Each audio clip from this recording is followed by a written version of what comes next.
पहली चीज मैं बात करना चाहूंगा इस पॉडकास्ट में इज आपके लाइफ के पहला भाग, प्री पीएम, प्री सीएम।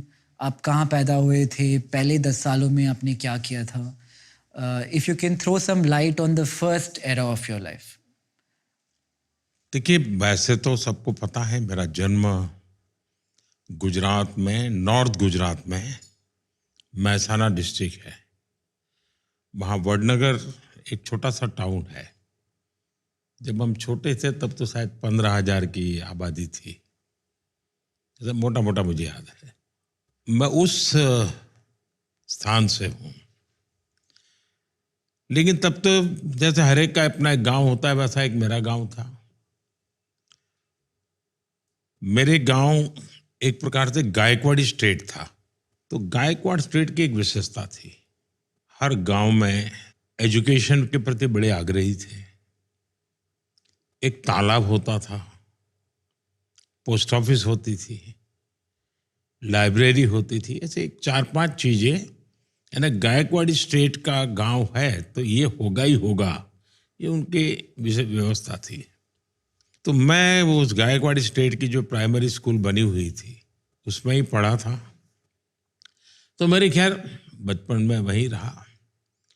तालाब था तो स्विमिंग करना सीख गए वहाँ।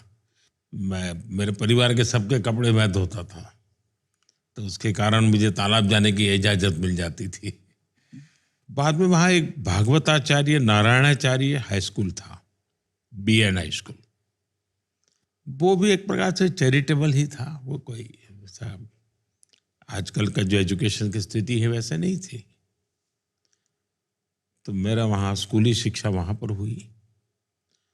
उस समय ये 10+2 नहीं था, 11वीं कक्षा हुआ करती थी। मैंने कहीं पढ़ा था कि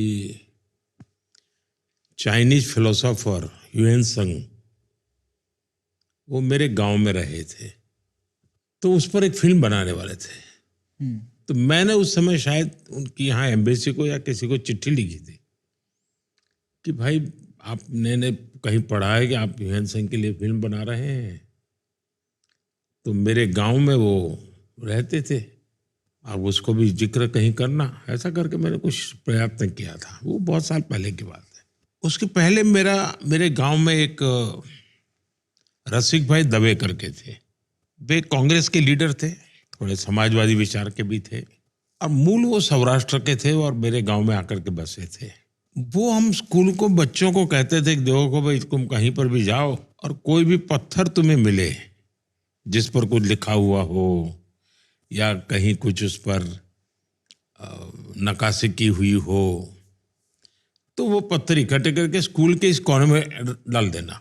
धीरे धीरे वो बड़ा ढेर हो गया था।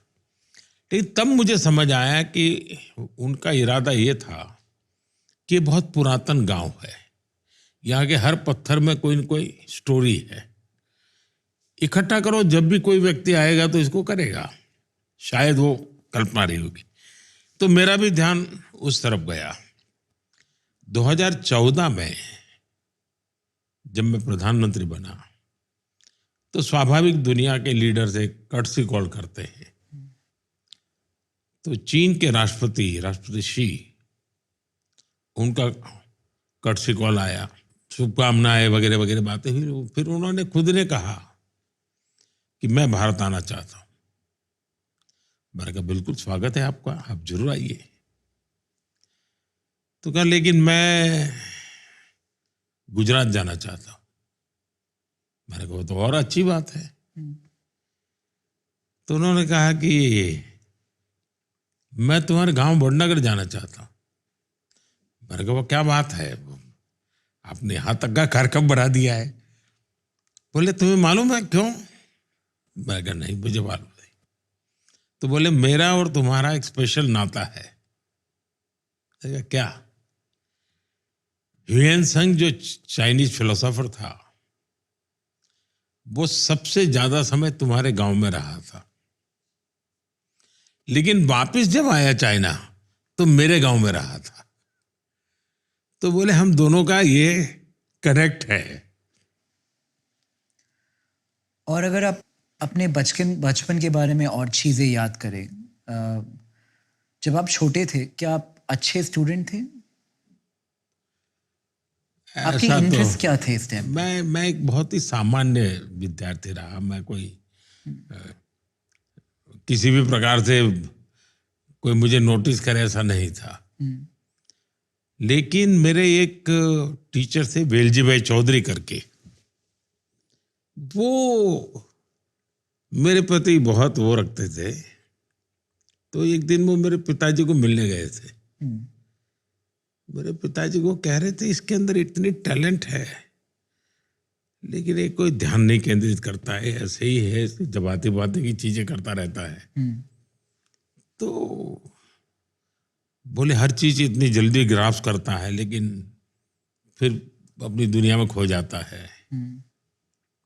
तो वेलजी भाई की मुझसे बहुत अपेक्षा थी, मेरे वो वेलजी भाई चौधरी की। तो मेरे टीचरों का मुझ पर प्यार बहुत रहता था। लेकिन मुझे ज्यादा पढ़ना है, अगर उसमें कंपटीशन का एलिमेंट है तो मैं शायद उससे दूर भागता था। मुझे कोई उसमें रुचि नहीं थी। ऐसे ही परीक्षा पास कर लो भाई, निकाल दो, ऐसा ही रहता था। लेकिन और एक्टिविटी में बहुत करता था। कुछ भी नई चीज है तो उसको तुरंत पकड़ लेना ये हमारा नेचर था। सर आपके कोई ऐसे बचपन के दोस्त हैं जो अभी भी आप टच में रहते हैं? ऐसा है कि मेरा मेरा केस थोड़ा विचित्र है। बहुत छोटी आयु में मैंने घर छोड़ दिया। घर छोड़ा मतलब सब कुछ छोड़ा मैंने, किसी से हमारा संपर्क नहीं था। तो बहुत बड़ा गैप हो गया। तो मेरा कोई कांटेक्ट नहीं था, किसी से कुछ लेना देना भी नहीं था। और मेरी जिंदगी भी एक अनजान ऐसे ही भटकते इंसान की थी। कोई कौन पूछेगा मुझे, तो मेरा जीवन ऐसा नहीं था। लेकिन जब मैं सीएम बना तो मेरे मन में कुछ इच्छाएं जगी। एक इच्छा ये जगी कि मेरे क्लास के जितने दोस्त हैं पुराने, सबको मैं सीएम हाउस में बुलाऊंगा।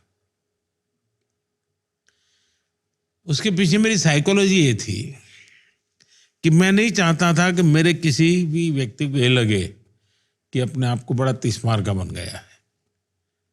मैं वही हूं जो सालों पहले गांव छोड़ के गया था। मुझ में बदलाव नहीं आया है। उस पल को मैं जीना चाहता था। और जीने का तरीका यही है कि मैं उन साथियों के साथ बैठूं। लेकिन वो चेहरे से भी पहचान नहीं पाता था मैं, क्योंकि बीच में बहुत बड़ा गैप हो गया। वो हरे के बाल सफेद हो चुके थे, बच्चे बड़े हो गए थे सब। लेकिन मैंने सबको बुलाया। शायद 30-35 लोग इकट्ठे हुए थे हम। और रात को बड़ा खाना वाना खाया, गपशप मारे, पुरानी बचपन की आदत ताजा की। लेकिन मुझे वो बहुत आनंद नहीं आया। आनंद इसलिए नहीं आया कि मैं दोस्त खोज रहा था लेकिन उनको मुख्यमंत्री नजर आता था। तो खाई पटी नहीं। और मेरे जीवन में शायद तू कहने वाला कोई बचा ही नहीं, ऐसी स्थिति हो गई है। सब अभी भी संपर्क में है लेकिन बड़े सम्मान से मेरे प्रति वो लोग देखते रहते हैं। तो एक टीचर थे मेरे, रास विहारी मणियार। उनका भी स्वर्गवास हुआ कुछ समय पहले, और वो करीब 93-94 थे। वो मुझे चिट्ठी हमेशा लिखते थे, उसमें वो तू लिखते थे। बाकी तो एक इच्छा, मैं सीएम बना तो एक थी कि मैं अपने स्कूल के दोस्तों को बुलाया। दूसरी मेरी इच्छा थी जो शायद हिंदुस्तान के लोगों के लिए अजीब होगा। मेरा मन करता था मैं मेरे सभी टीचर्स को सार्वजनिक रूप से सम्मान करूंगा। तो मुझे बचपन से जिन्होंने पढ़ाया है और स्कूली शिक्षा तक जो भी मेरे टीचर रहे, मैंने सबको ढूंढा। और सीएम बनने के बाद उनका बहुत बड़ा सार्वजनिक सम्मान किया मैंने। और हमारे गवर्नर साहब थे शर्मा जी, वे भी उस कार्यक्रम में आए। और गुजरात के सभी लब्ध प्रतिष्ठित लोग उस कार्यक्रम में थे। और मैं एक मैसेज मेरे मन में था कि मैं जो कुछ भी हूँ, इनका भी कुछ न कोई योगदान है मुझे बनाने में। कोई मेरा बाल मंदिर के टीचर रहे होंगे, कोई सबसे बड़ी आयु के टीचर 93 ईयर के थे। करीब 30-32 टीचर्स को बुलाया था और उनका सबका मैंने सार्वजनिक रूप से सम्मान किया। और मेरे जीवन की वो बड़ी अच्छी पल थी कि मेरे मन में लगता नहीं है। फिर मैंने एक दिन मेरे जीवन में किया,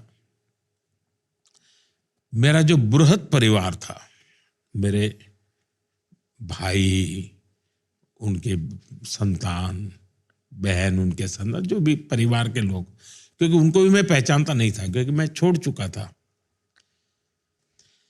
लेकिन एक दिन मैंने मेरे सीएम हाउस में सबको बुलाया, सब परिवारजनों को परिचय किया मैंने कि ये कौन किसका बेटा है, किसकी शादी कहाँ हुई है, क्योंकि मेरा तो कोई नाता रहा नहीं था। तो तीसरा काम मैंने ये किया। चौथा, मैंने जब संघ के जीवन में मैं था तो शुरू में जिन परिवारों में मुझे खाना मिलता था, खाना खाने जाता था, कई परिवार थे जो इन्होंने मुझे खिलाया पिलाया। कोई जीवन भर मेरा अपना तो कोई खाने की व्यवस्था नहीं थी, ऐसे ही मैं खाता था। तो उन सबको मैंने बुलाया था। तो जिसको कहेंगे मैंने अपनी इच्छा से कोई चीजें की, इतने पिछले 25 साल हो गए मुझे, तो ये 4 चीजें की मेरे स्कूल के दोस्तों को बुलाया, जिनके घर मैंने खाना खाया था वो उनको बुलाया, मेरे अपने फैमिली के लोगों को बुलाया, और मैं मेरे टीचर्स को बुलाया।